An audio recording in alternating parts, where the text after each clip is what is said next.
अस्सलामुअलैकुम, welcome to my YouTube channel Idris vlog. आज के व्लॉग में हम बात करने वाले हैं पुर्तगाल का जॉब सीकर वीज़ा के हवाले से। ये वीज़ा कैसे मिलता है, क्या क्या डॉक्यूमेंट्स चाहिए और इसका क्राइटेरिया क्या है, इन सब पे आज हम बात करेंगे डिटेल। पुर्तगाल की सबसे पहले हम बात कर लेते हैं। पुर्तगाल एक ऐसी कंट्री है, यूरोप के अंदर एक ऐसी कंट्री है, अब यूरोप भी नहीं बल्कि मैं कहूँगा कि पूरी दुनिया के अंदर एक ऐसी कंट्री है जो आपको डॉक्यूमेंट्स प्रोवाइड करती है, चाहे आप लीगल जाएँ या आप इलीगल पहुँचें वहाँ पे जाने के बाद आपकी फॉर्मेलिटीज़ पेपर होते हैं, जिसके बाद टैक्स आपको भरना पड़ता है और कुछ टाइम पीरियड के बाद आपको वहाँ पे पीआर भी मिल जाती है। ये आसान प्रोसेस है। इस प्रोसेस को अगर आप सही समझ के जाएंगे और इसकी जाने से पहले आप थोड़ी सी इन्फॉर्मेशन लेंगे तो आप वहाँ पे जाके स्कैमर से बच सकते हैं। और यहाँ पे जो स्कैमर्स होते हैं, स्कैम्स होते हैं सारे, इसके ऊपर भी मैं आज एक डिटेल से बात करने वाला हूँ। सबसे पहले जो आप थंबनेल आपने देखा मेरा, जिसमें बने आपको लिखा कि पुर्तगाल जॉब सीकर वीज़ा, बिना किसी इनविटेशन लेटर के, बिना किसी वर्क के, बिना किसी चीज़ के आप सिंपली अपने डॉक्यूमेंट्स कंप्लीट करें और अप्लाई करें और आपको वीज़ा मिल जाएगा। इससे पहले मैं बात करना चाहूँगा एक छोटे से स्कैम की। छोटा नहीं, एक बड़ा स्कैम कहूँगा, जो कि आजकल पाकिस्तान, इंडिया और बांग्लादेश में बहुत चल रहा है। कुछ दोस्तों से इंडिया में बात हुई इस स्कैम के हवाले से, मैंने उनसे डिटेल ली और पाकिस्तान में भी कुछ लोगों से डिटेल ली। लेने के बाद आज मैं उस चीज़ को आपको एक आपको आइडिया दे रहा हूँ कि जब आप इस वीडियो के बाद पुर्तगाल की वर्क परमिट के लिए अप्लाई करना चाहेंगे या मुख्तलिफ़ कंसल्टेंट से पास जाएंगे तो इस चीज़ से आप ज़रूर बचिएगा। सबसे पहले क्या हो रहा है आजकल कि आजकल जो कुछ फेक कंसल्टेंट लोग हैं, जो कंपनीज़ ऐसी ट्रैवल एजेंसीज बनी हुई हैं, वो लोगों को किस तरीके से कैच, वो एक ऐड चला रही हैं। ऐड में यही लिखा है कि पुर्तगाल का जॉब वीज़ा अवेलेबल है उनके पास बहुत सी वहाँ पे एम्प्लॉयमेंट्स हैं जो कि उनको वीज़ों की बंदों की तलाश है। इस तरह करके उनका एक अजीब सा एक वो बना हुआ है, जो उसमें लोग फंसते जा रहे हैं। फंसते किस तरह, वो लोगों को सबसे पहले दिखाते हैं या तो उनको वर्क परमिट शो करवाते हैं या उनको ऑफ़र लेटर शो करवाते हैं। देखें, कहीं भी आप जब अप्लाई करते हैं तो इन्हीं दो में से कोई एक चीज़ आपको दी जाती है। या तो आपके एम्प्लॉयमेंट की तरफ से आपको ऑफ़र लेटर दिया जाता है जिसकी बेस के ऊपर आपको वीज़ा मिलता है, या आपको डायरेक्ट वर्क परमिट मिलता है। जब आप किसी कंपनी, किसी कंसल्टेंट के थ्रू जा रहे हैं और वो आपको इनमें से कुछ चीज़ें शो कर रहा है और पैसे मांगते हैं इसके कि जी हम आपको वर्क परमिट देंगे, आप पहले इतनी फ़ीस दें, हमें इतनी फ़ीस दें, तो इन चीज़ों से आप बच करें। मैं जो आपको एग्जांपल दे रहा हूँ वो एग्जांपल मैं आपको अपने ही एक हमारे कस्टमर हैं जिन्होंने मुझसे रब्ता किया, जिन्होंने मुझे इंफॉर्मेशन प्रोवाइड की कि उनके साथ कैसे हुआ। सबसे पहले क्या किया जाता है, सबसे पहले एजेंट की तरफ से उनको एक कंपनी का ऑफ़र लेटर दिया जाता है। उनको बताया जाता है ये देखें जी, ये ऑफ़र लेटर है आपका, ये आपका ऑफ़र लेटर आ गया है पुर्तगाल से। अब आप, क्योंकि वो जेन्युइन नहीं होता है लेकिन वो इतना परफेक्ट होता है कि इस पर कोई भी जो है ना स्लिप हो सकता है, तो लोग उसको देख के उसको 50,000 1 लाख रुपए दे देते कि हाँ जी भाई ये तो सच है। अब वो उसके बाद उनका क्या तरीक़ाकार है, उसके बाद वो अपने जो लैब वाले हैं, जो लेबॉर्ट्रीज़ हैं, आपको वहाँ पे भेजते हैं कि जी आप जाएँ वहाँ पे, आप अपना मेडिकल करवाएं। मेडिकल करवाते हैं, उसके बाद भी आप उनको पैसे पे करते हैं और वो आपको वर्क परमिट शो करवाते हैं जी कि देखें आपका वर्क परमिट आ गया, अब आप हमें पेमेंट दें और आप एम्बेसी जाएँ। ये चीज़ें ऐसी हैं, इनसे बचने का तरीक़ाकार क्या है, ये देखें। सबसे पहले तो जो दो चीज़ें मैंने आपको बताई, ये दोनों आप वेरीफाइड कर सकते हैं। अगर कोई आपको वर्क लेटर शो करवा रहा है कि जी देखें आपका वर्क लेटर आ गया है, आप मुझे पैसे पे करें, तो वो वर्क लेटर लेके आप उसके ऊपर देख सकते हैं कि वो किस कंपनी के थ्रू आया गया है। उस कंपनी का नाम लिखा होता है, उस कंपनी का एक एड्रेस होता है, उस कंपनी का एक नंबर होता है। वो नंबर और एड्रेस पे आप कॉल कर सकते हैं, आप उनको ईमेल कर सकते हैं, उनको ये डॉक्यूमेंट्स दे सकते हैं कि जी मुझे आपकी तरफ से ये आया है, लिहाजा आपने मुझे कोई ऐसा रखा, यानी आपने मेरे लिए कोई ऐसी जॉब निकाली है या ये नहीं है। अगर तो वो फ़ेक हुई तो वो आपको डायरेक्ट ईमेल के थ्रू ही बता देंगे कि ये फ़ेक है। और अगर आपको कोई वर्क परमिट शो करता है तो उसका भी ईजी तरीका है, वो आप लेके एम्बेसी में जा सकते हैं। एम्बेसी में, क्योंकि देखें जब भी वर्क परमिट इशू होता है किसी कंट्री से तो उसकी एक कॉपी एम्बेसी को जाती है, जो रेलिवेंट एम्बेसी होती है, और एक कॉपी आपको दी जाती है। तो वो आप लेके एम्बेसी को कॉल कर सकते हैं, आप एम्बेसी को ईमेल कर सकते हैं, उनसे पूछ सकते हैं कि जी मुझे ये वर्क परमिट मेरे एम्प्लॉय की तरफ से मुझे शो किया गया है, क्या ये सच है या फेक है, वो आपको वहाँ पे बता के क्लियर कर सकते हैं। देखिए चीज़ें अब बहुत सी आसान हो गई हैं। अब वो दौर नहीं रहा कि आप किसी चीज़ की इन्फॉर्मेशन नहीं कर सकते, किसी चीज़ को आप ट्रैक नहीं कर सकते। आप इवन छोटा सा एक पार्सल भी लें, चाइना से लें, और आपको वो यूके यूएस से चाहिए हो, पाकिस्तान चाहिए हो, आप उसको भी ट्रैक कर सकते हैं। वो भी बताएगा कि वो इस टाइम सी में है, इस टाइम वो कहाँ पे पहुंचा है, वो कराची पहुंचा है नहीं पहुंचा है। यानी ये इतनी इजी चीज़ें हो गई हैं इन सब चीज़ों को देखने से। अब चलते हैं थंबनेल की तरफ। जो आपने थंबनेल देखा और वीडियो की तरफ आई, जो स्कैम का मैंने आपको बताया, उससे आपको ज़रूर इन्फॉर्मेशन मिल गई होगी। अब हम चलते हैं इस ब्लॉग की तरफ। ब्लॉग में जैसा कि आपने देखा कि इसको कहते हैं पुर्तगाल का जॉब सीकर वीज़ा। इस वीज़ा के लिए आपको work permit, work offer letter या किसी चीज़ की ज़रूरत नहीं पड़ती। सिंपली कुछ डॉक्यूमेंट्स ऐसे हैं जो कि आपने क्राइटेरिया पास करना है। देखें, जिसने कनाडा की बात करना है, आपको पॉइंट स्कोरिंग करना पड़ता है अगर आप एलिजिबल होंगे। इसका ऐसा नहीं। देखें, पुर्तगाल का मैंने आपको शुरू में बताया, पुर्तगाल एक ऐसी कंट्री है जो कि हर एक बंदे को इनवाइट कर रही है कि वो आए, लीगल आए, इलीगल आए, उसको वो टेक कर करेंगे। इसकी वजह क्या है? वजूहात ये हैं कि वहाँ पे जो इवन लोग हैं वो मूव कर रहे हैं दूसरी कंट्रीज़ में। अगर पाकिस्तानी इंडियन जिनको नेशनैलिटी मिल जाती है वहाँ पे, तो उनकी पहली कोशिश होती है कि हम यूके चले जाएं, कनाडा चले जाएं, किसी बड़ी मुल्क में चले जाएं। तो यही प्रोसेस है। इसमें अपॉर्चुनिटीज़ काफ़ी रहती हैं। जो नए लोग आते हैं, जो पुराने लोग होते हैं, और इसलिए उनका इमिग्रेशन प्रोसेस इस हवाले से बहुत स्ट्रॉन्ग है। दूसरी हम बात करते हैं इसमें डॉक्यूमेंट्स क्या चाहिए होंगे। सबसे पहले डॉक्यूमेंट्स की जो हम बात कर रहे हैं, इसमें आपको चाहिए अपना पासपोर्ट जो कि 6 मंथ वैलिड हो। देखें, पासपोर्ट जो है वो हर, देखें, इंडियन, पाकिस्तानी, जो भी आप जो जो मेरी वीडियो देख रहे हैं, मैं आपको ये बताऊं, ये आप ज़रूर बनवा के रखा करें। देखें, पासपोर्ट की आपको कभी भी ज़रूरत पड़ सकती है। कहीं अचानक ऐसा टाइम आता है कि आपको पासपोर्ट की ज़रूरत पड़ सकती है, और उस टाइम आप फिर अप्लाई करेंगे और फिर वो एक लंबा प्रोसेस चल जाएगा। तो पासपोर्ट कोशिश करें, इवन आप ट्रैवल नहीं भी करते कभी, फिर भी आप इसको जो है ना बनवा के रखें। सेकंड चीज़ आपको चाहिए होगा आपका आईडी कार्ड। आईडी कार्ड, देखें, ये जो मैं चीज़ें आपको बता रहा हूँ बहुत सिंपल सी चीज़ें जो कि आपके पास इस टाइम भी अवेलेबल होंगी। चंद ऐसे डॉक्यूमेंट्स हैं जो आपको बनवाने पड़ेंगे। आप इसको फाइल को तैयार कर सकते हैं। पहले आ गई आपका पासपोर्ट, ठीक है। सेकंड नंबर आ गई आपका आईडी कार्ड। थर्ड नंबर आ गया आपका पुलिस सर्टिफिकेट। देखें, ये जो पुलिस कैरेक्टर सर्टिफिकेट है, ये कैसे बनाना है। आजकल जो काफ़ी शहरों में, लाइक इंडिया की अगर बात करें तो वहाँ पे भी आपको इंग्लिश में चाहिए होगा। पाकिस्तान की बात करें तो उर्दू इंग्लिश दोनों में होता है। आप इंग्लिश वाला लें जिसका QR हो, जिसको वेरीफाई किया जा सके, ठीक है।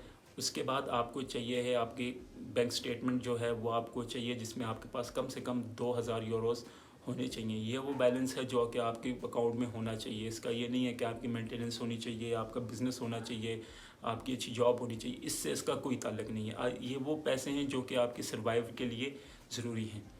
सेकंड हम बात करें तो वो उसकी ये है कि आपको उसमें चाहिए होगा आपका फ़्लाइट रिज़र्वेशन चाहिए होगी, ठीक है। आपको आपकी होटल, देखें, होटल और हॉस्टल, इन दोनों में फ़र्क का मैं आपको बताता हूँ। जब आप जॉब सीकर वीज़ा अप्लाई कर रहे हैं तो आप हॉस्टल की तरफ जाएं, क्योंकि आप जितना अपना ख़र्चा कम करेंगे तो एम्बेसी भी जैसे आपकी फ़ाइल चेक कर रहा है वो भी देखेगा, यार हाँ ये बंदा हॉस्टल की बजाय, होटल की बजाय हॉस्टल जा रहा है, यानी अपना एक्सपेंस कम कर रहा है। तो ये जेन्युइन कोई ऐसा बंदा है जो कि काम की तलाश में है। जो बंदा जा ही होटल में रहा है, उसके पास इतना एक्सपेंस है कि वो होटल में है, तो थोड़ा से जो चीज़ें जो है ना वो इस तरह की होती हैं। सेकंड आपको चाहिए अपनी CV की बात करूँ, CV European style based CV होनी चाहिए। ये CV आप किसी भी कंसल्टेंट से बनवा सकते हैं, और अगर आप ख़ुद बनाना चाहते हैं उसका भी तरीका मैं आपको बताता हूँ। यूरोपास वेबसाइट है, उस पर आप साइन इन करें, फ्री ऑफ कॉस्ट है। उस पर आपने जस्ट अपनी इन्फॉर्मेशन डालनी है, वो आपको यूरोपियन बेस्ड CV बन के मिल जाएगी। इसी तरह कवर लेटर है। इन चीज़ों पे देखें, जो चीज़ें हैं CVs वगैरह, इन पेज पे आपने ये नहीं लिखना कि मुझे हॉर्स राइडिंग अच्छी लगती है, मुझे शॉपिंग अच्छी लगती है, मैं क्रिकेट का बहुत शौकीन हूँ, फुटबॉल का नहीं। इस पर आपने अपने ऑक्यूपेशन जो आपका है, जो आप काम करते हैं, उसके रिलेटेड सिंपल सी एक उसको बना के रखें, ताकि पढ़ने वाले का भी टाइम न ज़ाया हो और चीज़ें भी अच्छी हो जाएं। जो थर्ड आ गया वो फ़्लाइट रिजर्वेशन और होटल, ये आपने जब बनानी है, इस पर आपने कम से कम जो है ना 4 से 5 महीने का गैप रखना है। अपनी डेट के 4-5 महीने आगे आपने इसको बनाना है, ठीक है। इसको आप ध्यान में रखिएगा। ये आपने जब बनाएंगे तो आप कम से कम इसको 5 से 6 महीने आगे की तरफ बनाइएगा। उसके बाद आपको इसमें चाहिए होगा वो आपका ट्रैवल प्लान होगा। ट्रैवल प्लान आपको जो है वो एक ऐसा ट्रैवल प्लान बनाना है जिस पे आप लिखेंगे जी आपका आप ये जो वर्क करते हैं और आप इससे रिलेटेड ऐसी ऐसी जो कंपनीज़ जो कि आप सर्च कर लें पहले कि कौन कौन सी ऐसी चीज़ें जो आपके रिलेटेड हैं, आप उनके नाम लिख सकते हैं कि जिनमें पहले दिन इस तरह अपनी जॉब सर्च करने के लिए जाना चाहता हूँ, और ये इस तरह इस चीज़ों को आप मिक्स करके एक अच्छा सा बना सकते हैं। उसके बाद एक आता है ट्रैवल इंश्योरेंस, आखिरी चीज़ जो है ट्रैवल इंश्योरेंस, जो कि 30,000 यूरो तक का कवर करे। अब यहाँ पे लोग सोचते हैं कि ये 30,000 यूरो कैश आपको ये इस अमाउंट की ट्रैवल इंश्योरेंस चाहिए, ऐसा बिल्कुल नहीं है। ये जो ये सिर्फ आपका वहाँ पे कोई अगर खुदा न खास्ता आपको कोई ऐसी चीज़ आपके साथ हादसा हो जाता है तो वो उसको कवर करने के लिए होती है, जो कि पाकिस्तान में अगर आप कहें आप किसी भी अच्छी वेरीफाइड जो ट्रैवल इंश्योरेंस कंपनी है वहाँ से आप बनवा सकते हैं, जिसको पाकिस्तानी 5 से 6 हज़ार रुपये आपके लगेंगे। तो इसमें इतनी परेशान होने वाली बात नहीं है।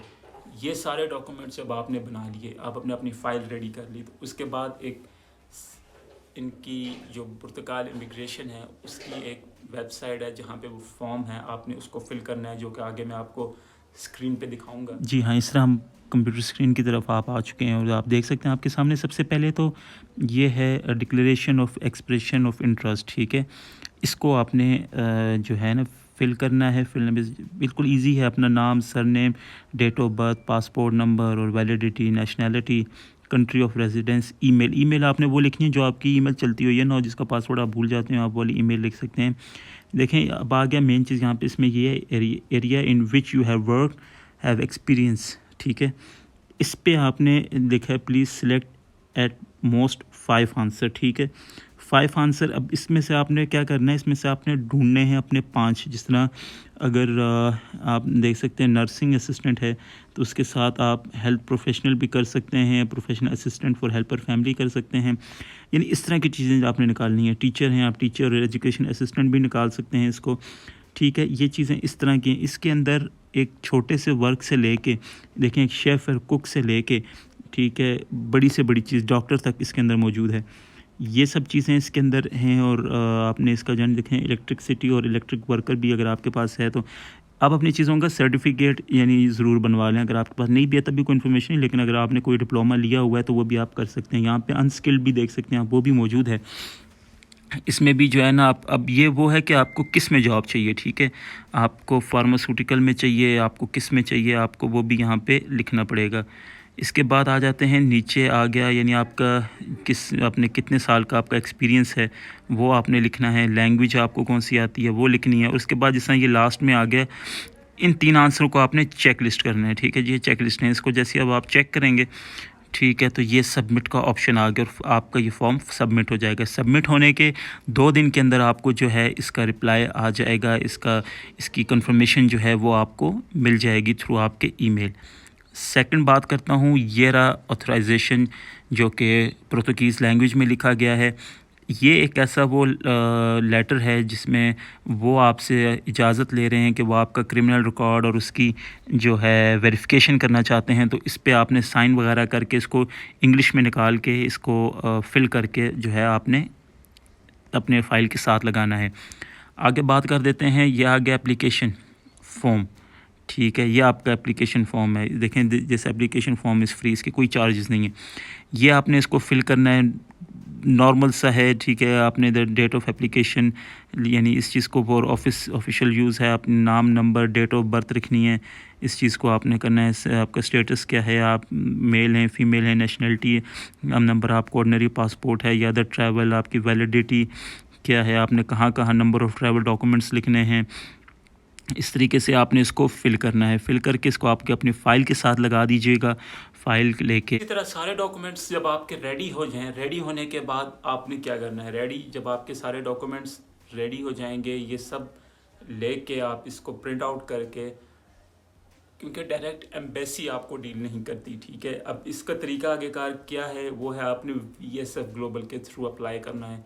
VSF ग्लोबल के थ्रू जब आप अप्लाई करेंगे तो आप वहाँ पे जब VSF की वेबसाइट खोलें तो वहाँ पे आप पुर्तगाल का लिख के जॉब सीकर वीज़ा को आप सिलेक्ट करेंगे और उसके बाद आपको अपॉइंटमेंट मिलेगी। अपॉइंटमेंट जो है वो आपको कम से कम भी 3 से 4 महीने आगे की मिलेगी। ये जो 3 से 4 महीने आगे की मिलेगी, इसी वजह से आपने अपनी जो फ्लाइट रिजर्वेशन और हॉस्टल रिजर्वेशन है वो 3-4 महीने आगे की रखनी है, क्योंकि जो पाकिस्तान में इतनी आसानी से इसकी नहीं मिलती, इसकी अपॉइंटमेंट्स इतनी आसानी से नहीं। जब आपको अपॉइंटमेंट मिल जाएगी, अपॉइंटमेंट मिलने के बाद आप अपने पेपर्स को लेके एम्बेसी जाएंगे, आप अपनी फ़ाइल सबमिट करवाएंगे, जिसकी वहाँ पे 75 से 100 के बीच में यूरोज़ के बीच में उसकी फ़ीस है, वो आप पे करेंगे। पे करने के बाद 2 से 3 मंथ के अंदर आपको इसका जवाब मिल जाएगा। जो लोग इसको अप्लाई करना चाहते हैं वो ज़रूर अप्लाई करें, और जो अगर आपको मज़ीद कोई इन्फॉर्मेशन चाहिए हो तो कमेंट्स में ज़रूर बताइएगा, ज़रूर आपको रिप्लाई दिया जाएगा और आपकी हेल्प की जाएगी कि आप किस तरीके से इसको अप्लाई करें। अब मेरा यूट्यूब चैनल जो है इसको आप लाइक करें, सब्सक्राइब करें, शेयर करें। अल्लाह हाफिज़।